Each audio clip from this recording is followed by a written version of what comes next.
경건한 사람의 그런 행복이라는 말씀입니다. 경건한 사람은 미래에 복을 받게 될 것입니다 라고 하는 생각은 잘못된 그런 이야기입니다. 왜냐하면 경건한 사람은 이미 하나님으로부터 복을 받았기 때문입니다. 이 세상의 모든 명예와 즐거움을 소유한 사람이라 할지라도 종종 다가오는 심한 양심의 가책은 견딜 수가 없을 것입니다. 반면에 양심의 거리낌이 없는 그런 사람은 어떠한 내부적인 불행과 악행이 그를 에워싸더라도 즐겁고도 충분한 위로를 하나님으로부터 받을 수 있기 때문이죠. 우리는 이 평화를 이것과 같은 마음의 다른 상태에서 혼동해서는 안 될 것입니다. 곧 신앙에서 비롯된 것이 아니라 신앙의 부족에서 비롯된 영적이고 내적인 거짓 평화도 있다 이 말입니다. 사람들이 돈이 없다가 돈이 있으면 하나님의 은혜다라고 하면서 기뻐하는 사람들도 있습니다. 그러나 그것을 통해서 우리가 기뻐할 이유는 아닙니다. 이런 거짓 평화 속에서 자기는 안전하다라고 생각하는 것은 앞에서 말한 진정한 평화와 다른 것입니다. 이런 거짓 평화는 이교도적인 권리 때문에 생기는 그런 것입니다. 그래서 혹은 모든 참된 생각들을 막아버리는 탐욕 그리고 욕망에 제약된 힘에서 생기는 겁니다. 그래서 여러분들이 욕심이 채워졌을 때에 기뻐하죠. 욕심이 채워지면 기뻐합니다. 그러나 하나님의 자녀가 누리는 평화는 이런 탐욕과 욕심에 의해서 생기는 그런 힘이 아니라 오늘 하나님의 자녀가 누리는 평화는 이런 거짓된 평화와 전혀 다르다는 것입니다. 곧 하나님의 자녀가 누리는 평화는 참되고 기초가 튼튼한 성경에서 입각한 그런 평화, 그것을 말하고 있습니다. 곧 죄악과 형벌과 그리고 지옥으로 모두 인정하는 평화라는 것입니다.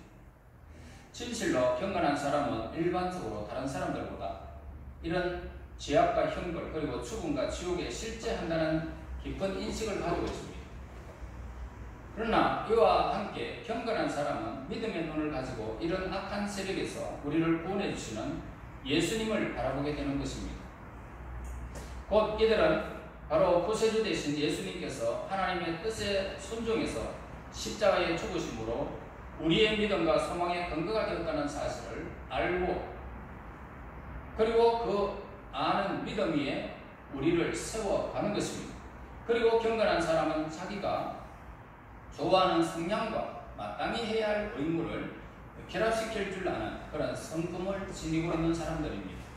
곧 그들은 청렴결백한 길만 추구하는 것도 아니고 그들의 의무에만 매달리지도 아니하고 그들의 스스로의 선택의 기쁨을 누리며 살아가고 있는 그런 사람들을 말합니다. 그들은 새로운 영적인 향기를 지녔다고나 할까? 그래서 이런 참신한 맛은 바로 신앙생활에서 아주 매력적인 요소가 되어지는 것입니다. 또한 경건한 사람은 외적이고 세상적인 일에서 물러나서 하나님과 교제하기를 그렇게 즐거워하는, 강구하는 그런 사람이라는 것입니다. 그러나 누가 감히 하나님과의 교제에서 누릴 수 있는 이 기쁨과 평화를 방해할 수 있겠나? 이 세상의 어떤 것도 하나님과 교제하는 것을 방해할 어떤 피조물들은 없습니다. 그 기쁨과 평화는 천상적이고 신성한 것이기 때문입니다. 자, 이 세상에서 가장 큰 악 중에 하나가 뭡니까? 가장 큰 악이라면 믿을 수 없다라는 겁니다. 이것만큼 큰 악은 없습니다. 그래서 성경은 믿음으로 하지 아니한 모든 것은 죄다라고 단정을 짓고 있습니다. 이러한 형태는 계속 변하면서 사라져가고 있습니다. 여러분, 이 세상은 흥망성쇠의 와중에 있습니다.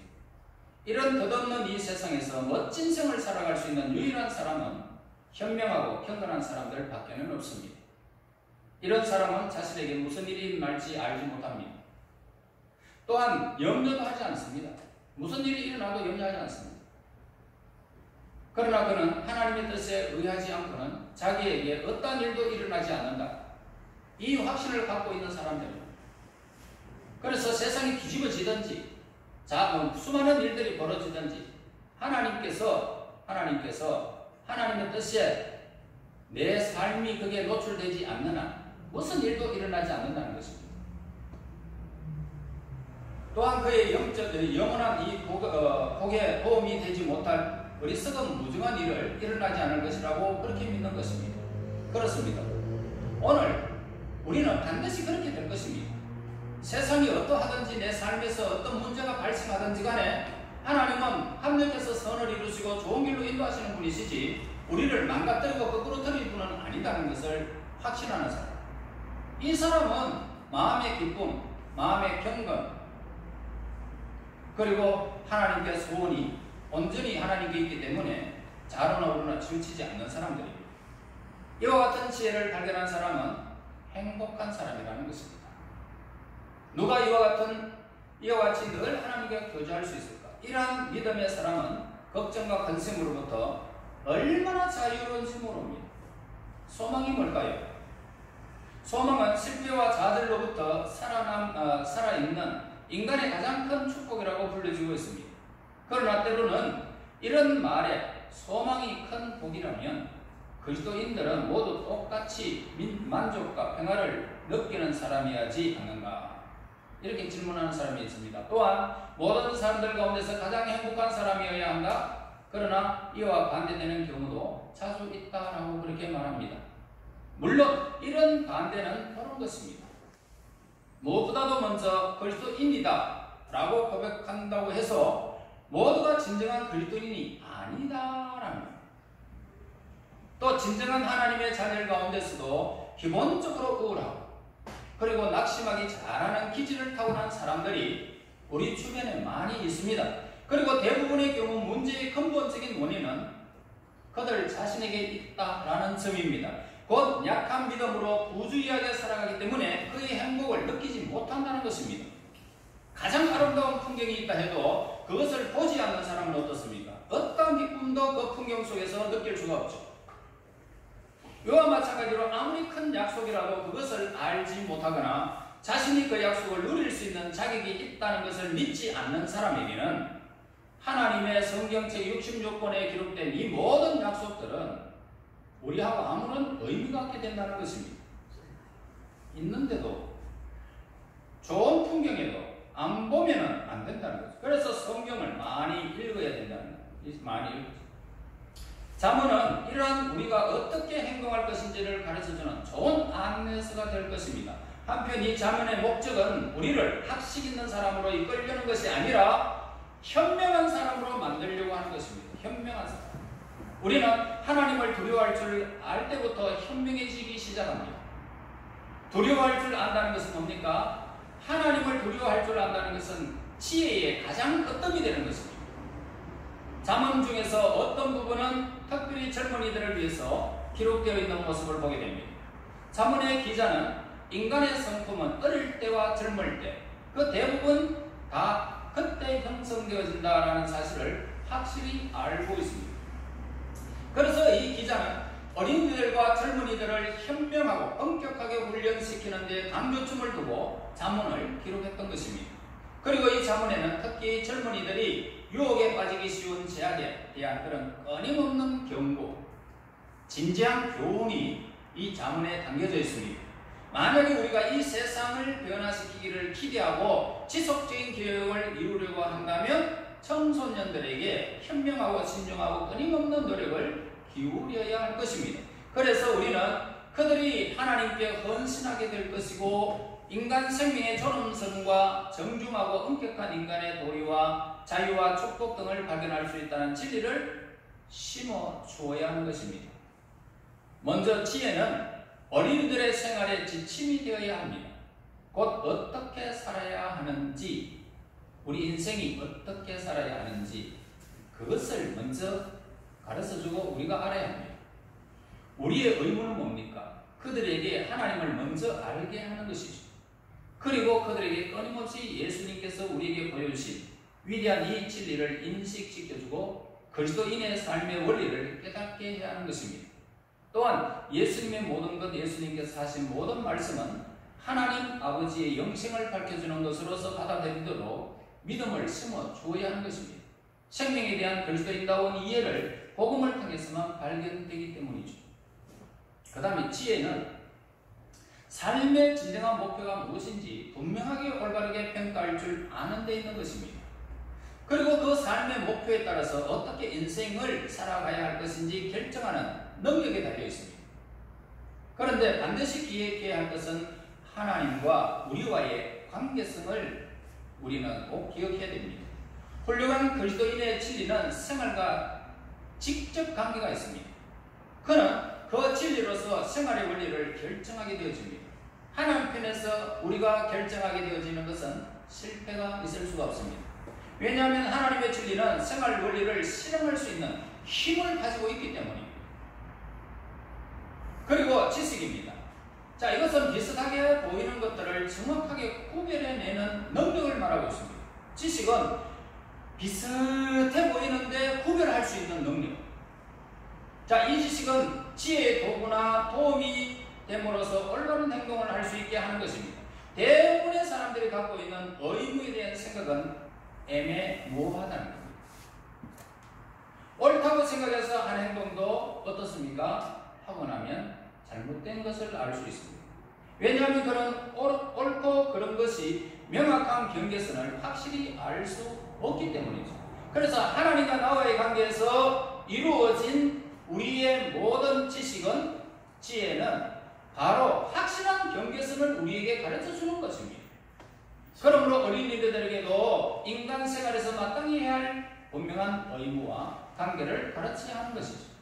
즉 그들에게 권면, 진실, 공평, 정의, 절제, 인내, 투지와 선량함과 공손함과 온유함 등의 도리를 가르쳐야 하는 것입니다. 우리가 물론 알아야 되겠죠.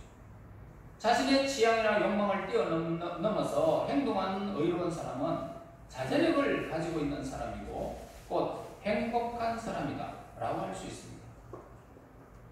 우리가 마음대로 하고 싶다고 그걸 다 자제력을 잃어버리고 행해버리면 어떻게 해요?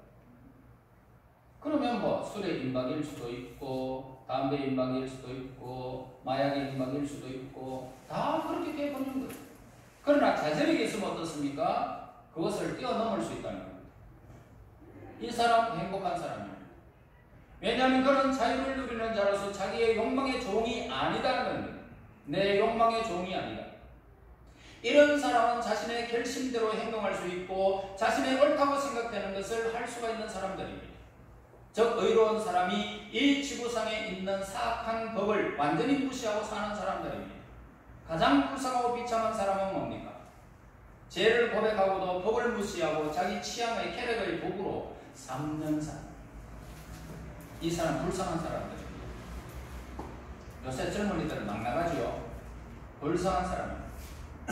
그들은 신앙적인 것에 대해서는 아예 관심이 없고 방탕하게 사는 것, 행복이다라고 착각하며 살아가는 것입니다. 이런 사람은 그의 쾌락이 눈으로 보이고 겉으로 드러나기 때문에 행복해 보일지 모르겠지만 사실은 젊음을 사기친 대단한 불쌍하고 천박한 사람들입니다.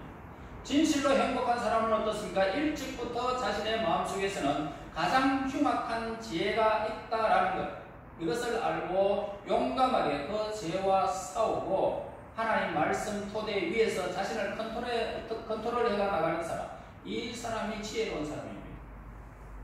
그러므로 신앙인은 안심할 수 있기 때문에 행복한 것입니다. 왜냐하면 신앙인은 숨겨진 죄를 폭로할 수 있는 사건이나 상황 속에 매여있지 않기 때문입니다. 언제나 현 상태처럼 부끄러운 것이 없고 마음속으로도 하나님과 사람을 비난하지 않기 때문에, 그러므로 신앙인은 항상 형제적인 그런 사랑과 자비심이 머물러 있는 것입니다. 하나님은 아름다운 빛깔과 함께 또 다른 멋진 향기를 하나님이 주셨잖아요. 곧 하나님은 모든 자신의 행동을 실천함으로 오는 멋지고 행복한 감정을 덧입혀 주시기 때문에 아름다운 것과 향기가 함께 같이 어우러지는 꽃을 보면 정말 우리는 그 꽃에 참 빠져들어갈 수밖에 없겠죠. 자, 이런 행복감을 느낄 수 없다면 어떻습니까? 다른 사람들을 위해서 자선을 베푼다는 것은 불가능한 것입니다. 나만의 삶도 못 사는데 남을 위해서 살 수가 없고 하나님 위해서 살 수가 없다는 이 말입니다.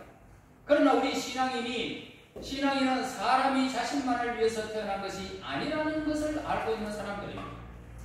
그래서 모든 인류의 유익을 위해서 살도록 그렇게 가르침으로써 솔로몬이 언급한 평온하고 영원한 만족을 얻도록 권면하는 것입니다. 그래서 공손함과 정의와 친절한 행동과 겸손한 존경심에서 우러나오는 인정이 넘치는 사람보다 더 은혜로운 것이 이 세상에는 없다라는 겁니다. 또한 만족과 안락은 미래의 공의의 심판이 임할 것이라는 확신으로부터 오는 것입니다. 이 세상의 행복과 유익함 속에는 불공평이다라는 것이 늘 자리를 잡고 있습니다. 그래서 그걸 보면서 슬퍼한다는 것은 인간으로서는 자연스러운 감정입니다. 그래서 인생에서 참기 어려운 슬픔, 그런 일은 악한 사람이 존경과 명예와 번영을 누리고 있다는 것입니다. 자, 우리는 하나님의 자녀로서 하나님 말씀 앞에 우리의 삶을 늘 고백하고 그 하나님으로부터 오는 그 은혜를 받기 위하여 우리는 노력하고 있는데, 그래도 오늘 내 마음대로 잘 안 되는 일들이 얼마나 많습니까? 그러나 세상 사람들은 그렇지 않고 자기 멋대로 자기 마음대로 살아가는데도 행복해 보이는 이유가 있다는 거예요. 왜 저렇게 행복해야 할까? 그 사람들은 가짜라는 것입니다. 왜냐하면 신앙의 사람은 궁극적으로 최후에 가서 이 모든 것들이 올바로 될 것을 아는 것입니다.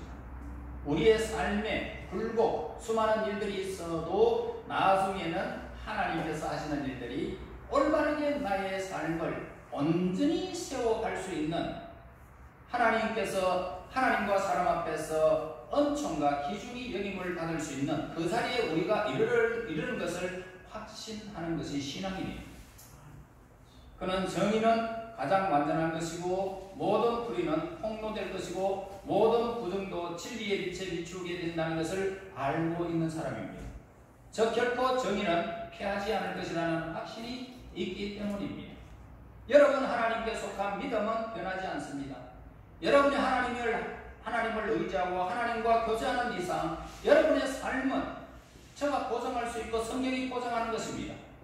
그러므로 기쁨이라는 것은 뭡니까? 예수님께서 우리 마음의 주인이 됨으로써 또 우리의 변덕스러운 감정이 강철과 같은 굳은 믿음과 연결됨으로써 세상적인 소망과 관심을 변화시킴으로써 하나님께 순종하고 하나님의 섭리를 믿는 하나님의 사람들은 하나님의 심판을 기대함으로써 소망 가운데 기쁨으로 그날을 기다리게 되는 것입니다. 심판의 날은 우리에게는 영광이 주어지는 날입니다. 눈물과 괴로움과 모든 것들이 씻겨나가는 순간입니다.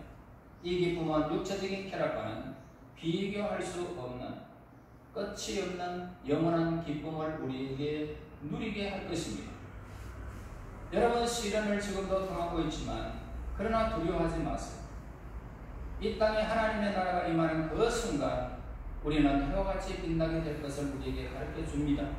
여러분, 예수님을 따르는 자에게 주어지는 이 기쁨, 예수님 안에 있는 이 영원한 이 소망, 여러분 흔들리지 마시고 예수님 안에서 영원히 누리게 되는 이 기쁨은 지혜로운 사람들이 가지게 된다는 사실을 우리에게 가르쳐 주는 것입니다. 여러분, 오늘 이 땅에서 지금 여러분들의 생애가 지금 발자취를 세상으로 향하게 되면 무슨 일이 일어날지 아무도 모릅니다. 그러나 하나님은 신앙인과 함께 하시며 여러분의 그 하나님이 의로운 오른손으로 여러분을 붙드실 것입니다. 생각을 붙드실 것이고 마음을 붙드실 것이고 상황을 붙드실 것입니다. 그리고 결국은 우리는 승리자가 될 것입니다. 이 기쁨 안에서 믿음의 승리, 믿음의 기쁨을 하나님 앞에 영광 돌리면서 여러분 한순간도 이 기쁨을 놓치지 않고 하나님을 향하여 그 열정이 뜨거워져서 오늘 한순간 동안도 기쁨으로 하나님께 있는 모든 삶이 내 삶이 무너지지 않고 하나님께서 세워가는 삶이라는 사실을 늘 믿으시고 기쁨, 행복이 여러분 가정에, 여러분 심령에 넘쳐나게 예수님 이름으로 축원합니다. 하나님 오늘 감사합니다. 오늘도 우리들을 사랑하셔서 이 진리 가운데서 하나님의 사람, 경건한 사람의 누리는 축복에 대해서 우리에게 가르쳐 줌을 믿습니다. 하나님의 이 땅에서 진정 하나님과 나와의 온전한 관계가 이루어지게 하시고 수많은 일들이 하나님의 뜻 아니면은 이루어지지 않는 이 사실을 현실 앞에 믿고 날마다 이 땅에서 하나님의 나라가 임하는 그 순간까지 하나님과 함께 아름다운 관계를 누리며 모든 아름다움과 향기가 저들의 삶 가운데서 더하여져서 기쁨의 삶을 누릴 수 있도록 인도하여 주시옵소서. 예수님 이름으로 기도합나이다. 아멘.